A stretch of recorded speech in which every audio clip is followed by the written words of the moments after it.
आज हम चर्चा करेंगे मल्टी कैप सेगमेंट के दो सबसे पुराने फंड्स की, जो इस सेगमेंट में सबसे पुराना ही नहीं बल्कि ये दिग्गज फंड माने जाते हैं। और इन दोनों फंड की तुलना रिस्क और रिटर्न प्रोफाइल पे करेंगे और अंत में ये निर्णय लेंगे कि यदि हमें मल्टी कैप सेगमेंट को अपने पोर्टफोलियो में रखना है तो इन दोनों फंड में से किस फंड को अपने पोर्टफोलियो में रखा जाए। और वो फंड है आईसीआईसी मल्टी कैप फंड और क्वांट का एक्टिव फंड, और इसकी तुलना करेंगे हम आज की चर्चा में।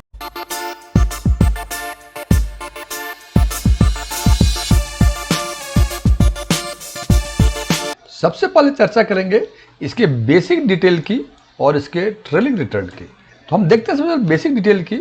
आईसीआईसी म्यूचुअल फंड लॉन्च हुआ 1 अक्टूबर 1994 को और क्वांट एक्टिव फंड लॉन्च हुआ 20 मार्च 2001 को। इसका मतलब क्वांट जो है करीब 23 साल पुराना है और आईसीआईसी करीब 29 साल के आसपास पुराना है। टोटल एक्सपेंसेस रेशियो दोनों के ऑलमोस्ट बराबर है, 1.77 आईसीआईसी के, 1.76% क्वांट के। यदि एग्जिट लोड की बात करें दोनों में बराबर है, एग्जिट लोड 1% आईसीआईसी का भी है, क्वांट का भी 1% है। इसका मतलब यदि एक साल के अंदर विड्रॉ करते हैं, रिडीम करते हैं, तो आपको 1% एग्जिट लोड दोनों ही फंड में लगेंगे। और फिर बात करते हैं एसेट अंडर मैनेजमेंट की। आईसीआईसी का 11,180 करोड़ है जबकि क्वांट का 8,467 करोड़ है। हमने इस वीडियो के शुरू में कहा था कि ये दोनों ही सबसे अधिक पुराने फंड हैं। हालांकि ये दोनों सबसे अधिक पुराने फंड हैं, लेकिन इसके बावजूद आईसीआईसी का 11,180 करोड़ ही है, जबकि इसके ऊपर इससे नए फंड 3 ऐसे फंड हैं जिनका asset under management ICICI multi cap fund से भी अधिक है। हालांकि हम ये नहीं कह सकते कि इसका एसेट अंडर मैनेजमेंट कम है या अधिक है, तो ये खराब है या अच्छा है। ठीक है, इन्वेस्टर्स का रुझान कोई पार्टिकुलर एएमसी की तरफ है, तो इसमें सबसे अधिक मल्टी कैप सेगमेंट में Nippon India multi cap segment का सबसे अधिक एसेट अंडर मैनेजमेंट है, जो कि आईसीआईसी मल्टी कैप या क्वांट मल्टी कैप से नया फंड है। और मल्टी कैप सेगमेंट का बेंचमार्क है निफ्टी 50 मल्टी कैप 50 25x25। अब बात करते हैं इसके ट्रेलिंग रिटर्न। यदि मेरा ये वीडियो आपको पसंद आए इसे लाइक करें, अपने फ्रेंड्स के साथ शेयर करें। कुछ चीज़ें अच्छी लगी हो कमेंट करके बताएं, कुछ चीज़ें अच्छी नहीं लगी हो इसके बारे में ज़रूर बताएं। और यदि आप पहली बार हमारे चैनल को विजिट कर रहे हैं तो सब्सक्राइब करें और बगल में बेल आइकन को जरूर दबाएं ताकि हमारे सभी नए वीडियो की नोटिफिकेशन आपको लगातार मिलती रहे। एस1 टेक्सविन में आपका एक बार फिर से स्वागत है। मेरा नाम डीएम झा है। 50.78% है जबकि क्वांट का 55.64% है। 3 इयर्स में आईसीआईसी का 23.84%, क्वांट का 28.10%। 5 इयर्स का आईसीआईसी का 18.42%, क्वांट का 28.71%। 10 इयर्स में 17.72% आईसीआईसी मल्टी कैप का जबकि क्वांट एक्टिव का 23.22%। 15 इयर्स में आईसीआईसी का 17.90% और क्वांट का 21.37%। चूंकि जैसे मैंने बताया था कि ये फंड काफ़ी पुराने हैं, तो यदि 20 साल का CAGR देखें तो आईसीआईसी का 17.12% और क्वांट का 18.40%।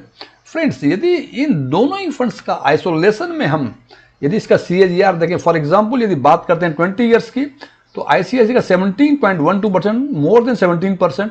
It's a very good return for 20 years CAGR। लेकिन जब इसकी तुलना करते हैं क्वांट से, क्वांट का 18.40% है, इट अपीयर्स कि क्वांट का परफॉर्मेंस इससे बेहतर दिख रहा है। इसलिए एक साल के CAGR देख के हम ये नहीं कर सकते बेहतर है, बिकॉज हमें ये खुद पता नहीं है। हम जब इन्वेस्ट कर रहे हैं 5 साल में इन्वेस्टेड रहेंगे, 10 साल तक रहेंगे, 20 साल तक रहेंगे। यदि इसको हम कंपेयर करें एक दूसरे से तो हम देखते हैं कि 1 ईयर में भी क्वांट का परफॉर्मेंस काफ़ी बेहतर है, 3 इयर्स में भी इनका अधिक है, 5 इयर्स में भी इनका काफ़ी अधिक है यदि तुलना करें आईसीआईसी से, और 10 इयर्स में भी 6% के आसपास अधिक है, 15 इयर्स में करीब 3% के आसपास अधिक है और 20 इयर्स में करीब 1% के आसपास अधिक है। सो इन पांचों एक टाइम होरिजन में CAGR के बेसिस पे हम देखते हैं कि क्वांट एक्टिव फंड और परफॉर्म कर रहा है आईसीआईसी मल्टी कैप फंड पे।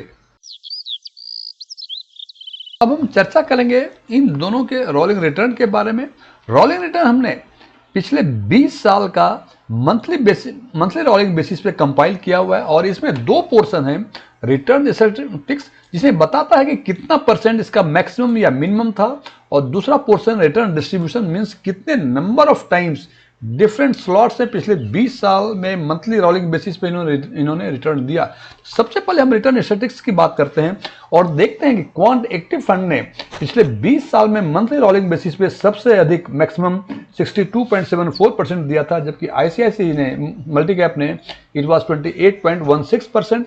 मिनिमम जो था नेगेटिव रिटर्न 33.45% भी दिया था क्वांट एक्टिव ने, जबकि आईसीआईसी प्रू ने 35.71% का नेगेटिव रिटर्न दिया था। अब यदि बात करें रिटर्न डिस्ट्रीब्यूशन की, तो रिटर्न डिस्ट्रीब्यूशन में देखते हैं कि 34.04 टाइम्स मंथली बेसिस पे पिछले 20 साल में क्वांट एक्टिव ने नेगेटिव रिटर्न दिया था, जबकि आईसीआईसी प्रू ने उससे अधिक 35.36 टाइम्स इन्होंने नेगेटिव रिटर्न दिया था।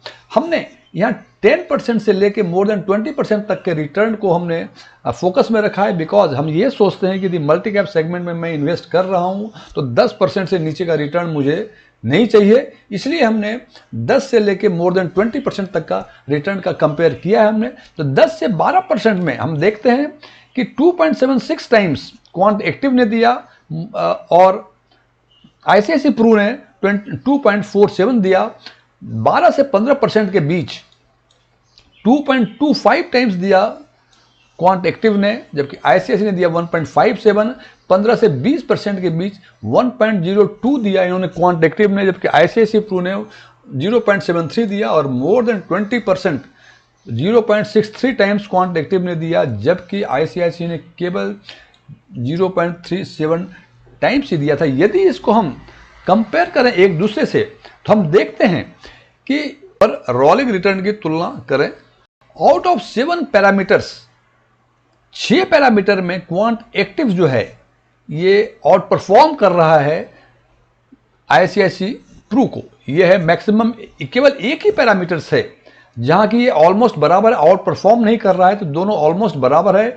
2.7 से 10 से 12% के बीच 2.76 टाइम्स क्वांट एक्टिव ने दिया, जबकि आईसीआईसी प्रू ने 2.47 टाइम्स दिया। हालांकि यहां भी आउट परफॉर्म कर रहा है लेकिन मार्जिन बहुत कम है, लेकिन बाकी सारे पैरामीटर्स में क्वांट एक्टिव फंड ने बेहतर परफॉर्म किया है पिछले 20 साल में यदि इसके मंथली रोलिंग बेसिस।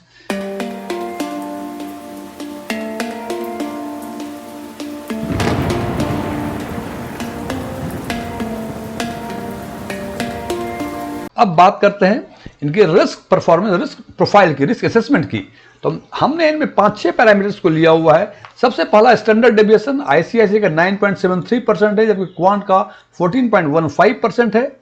बीटा 0.79 जबकि क्वांट का 0.97 है। शॉर्टिंग रेशियो 6.67, 4.49 क्वांट का है। अल्फा 22.88 ये आईसीआईसी का है, क्वांट का 22.13 है।